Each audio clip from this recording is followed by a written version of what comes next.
सुदीप साहब, क्योंकि 9 तारीख का ये फिनोमेना है, उससे पहले बाजार खुल चुका होगा। कौन से सेक्टर्स हैं जो ये बीटीए की थोड़ी सी एक उहापोह के बीच में, थोड़े से कंफ्यूजन के बीच में कैसे रिएक्ट करते हुए नजर आएंगे?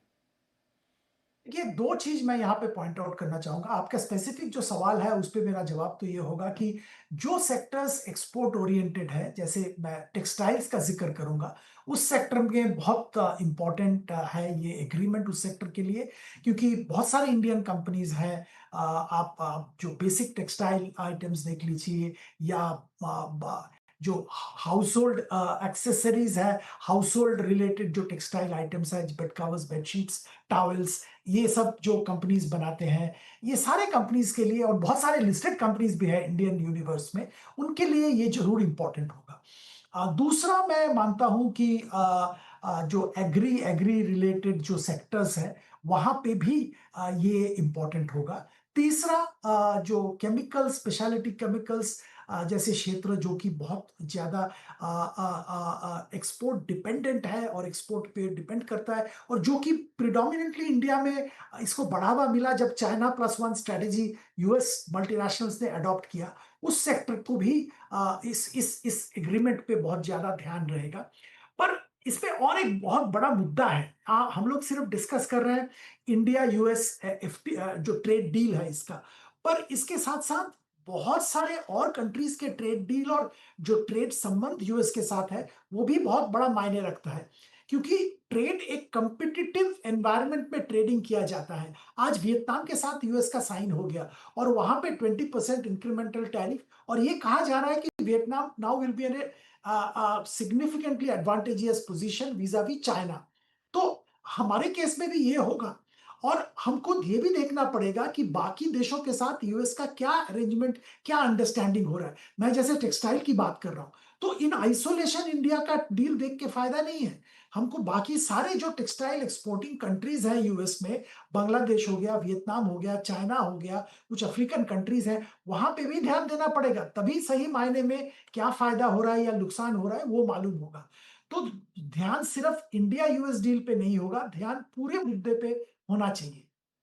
जी, बात सही है आपकी कि एक ओवरऑल स्ट्रक्चर पे पूरी चीज़ होनी चाहिए। अभिषेक, देखिए, डील क्या होगी, कैसी होगी, वो टैरिफ किस तरफ बैठेंगे, ये तो जब तक हो नहीं जाता तब तक थोड़ा-सा डाइसी ही रहने वाला है। लेकिन मान लीजिए कि ये उसी तरीके से हो जाती है जो हम सोच रहे हैं, ट्रंप आपको थोड़ी एक रियायत दे दे कुछ चीज़ों में, और कुछ चीज़ों में हो सकता है कि वो कुछ सेक्टर स्पेसिफिक थोड़ा-सा सख्त भी नज़र आएँ। लेकिन ऐसे में मार्केट के लिए अपनी दिशा किधर ढूँढना फिर वो रहेगा कि क्या मार्केट इससे नर्वस होगा? क्या कुछ सेक्टर स्पेसिफिक में उसका इम्पैक्ट आता हुआ दिखेगा, या पर्टिकुलर स्टॉक में ही दिखेगा, या फिर ओवरऑल ही ये हो सकता है बाजार को पूरी तरह नीचे खींचे?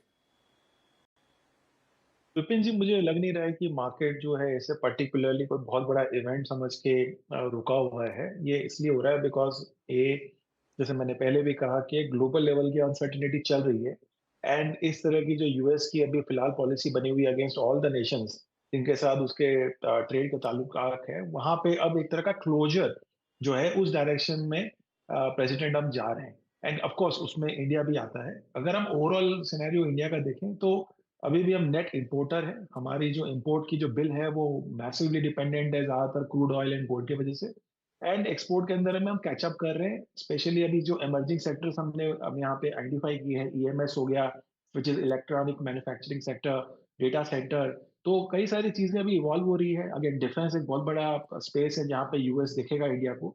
तो उस तरह से मुझे लग रहा है कि इंडिया के लिए अमेरिका एक बेटर नेशन है आगे के समय के लिए एंड मार्केट उसको लेके समझ रहा है। देयरफॉर इस इवेंट के लिए ज़्यादा कुछ मुझे नहीं लग रहा है कि मार्केट में हमें कोई नेगेटिव इम्पैक्ट देखने को मिलेगा। और ऑलरेडी प्रेसिडेंट ट्रम्प ने एक तरह का इंडिकेशन दे दिया था कुछ समय पहले कि इंडिया के साथ उनके ताल्लुका को कैसे देख रहे हैं और किस तरह की ड्यूटी देख रहे हैं। तो कुछ चीज़ें तो फैक्टर इन है। हाँ, we never know to the last minute कि क्या हो सकता है, बट या मार्केट को क्लैरिटी ज़्यादा पसंद है rather than you know estimate लगाने के हिसाब से। तो वो क्लैरिटी आ जाएगी तो आगे का वे फॉरवर्ड जो है वो थोड़ा और बेटर क्लियरर हो जाएगा। हम्म।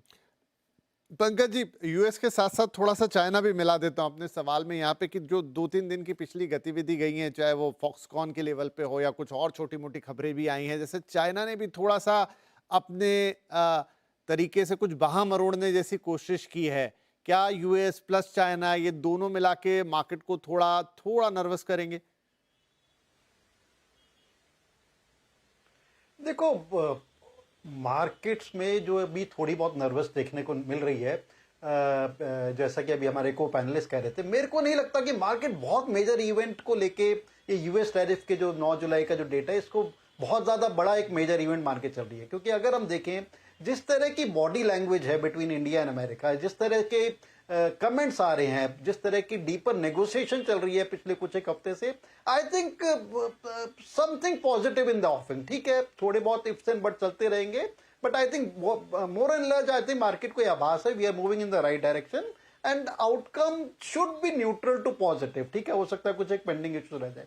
So that is one thing, मेरा ये मानना है। जहां तक चाइना की बात है, डेफिनेटली आई थिंक जिस तरह से एक पिछले 1 साल से हम जो एक इशू देख रहे हैं, आई थिंक वर्ल्ड वाइड देख रहे हैं, यूएस की तरफ से भी है कि one should not be fully dependent on China, जो मैन्युफैक्चरिंग को लेके है, एंड एक चाइना +1 पॉलिसी, चाइना +2 पॉलिसी, और उसका जो एक इंडिया को एक एडवांटेज मिल रहा था। I think India should definitely catch on to that, but that is turning out to be not that easy kind of thing. जिस तरह से हमने देखा कि जिस तरह से एक serious manufacturing quantum based China बन गया, आई थिंक उस लूप को तोड़ना आसान नहीं हो पा रहा वर्ल्ड के लिए। That is what China is showing.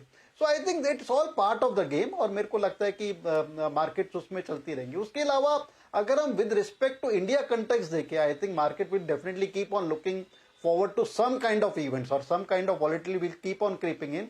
उसके बाद मेरे को लगता है once this tariff deal kind of thing, tariff event kind of thing is over, and once we move ahead with that, I think जो एक और मेजर इवेंट जो धीरे धीरे स्लोली बिल्डअप हो रहा है, दैट इज जो एक यूएस एडमिनिस्ट्रेशन कह रहा है कि we'll be putting very high tariffs on Russian crude. जो Russian crude countries, importing countries हैं, जिसके सबसे बड़े भागीदार चाइना और इंडिया है, कि उस पर हम बहुत मेजर टैरिफ लगाने वाले हैं 400 to 500%। और अभी हमने रिसेंटली देखा था कि हमारे फॉरेन मिनिस्टर ने जो यूएस में, उन्होंने कहा भी था कि we shall cross the bridge when it comes, कि जब वो होगा तब हम देखेंगे। तो क्योंकि हमें नहीं भूलना चाहिए पिछले 2-3 साल में आई थिंक जब क्रूड ऊपर गया था, one of the beneficial factor जो हमारी इकोनॉमी रेजिलियंस रही थी, that was we were getting very serious advantage from Russian crude. So I think that would be another event one would start looking at. So I think these kind of events will keep on coming into the market, will keep on hitting the market. But what I am feeling, market में liquidity काफी अच्छी हैगी, काफी serious positive domestic liquidity, and markets अगर if I could use the phrase sort of stubborn हो गई है, stubborn to go up. I think markets इन छोटे छोटे events को ignore करके I think they are ready to go up.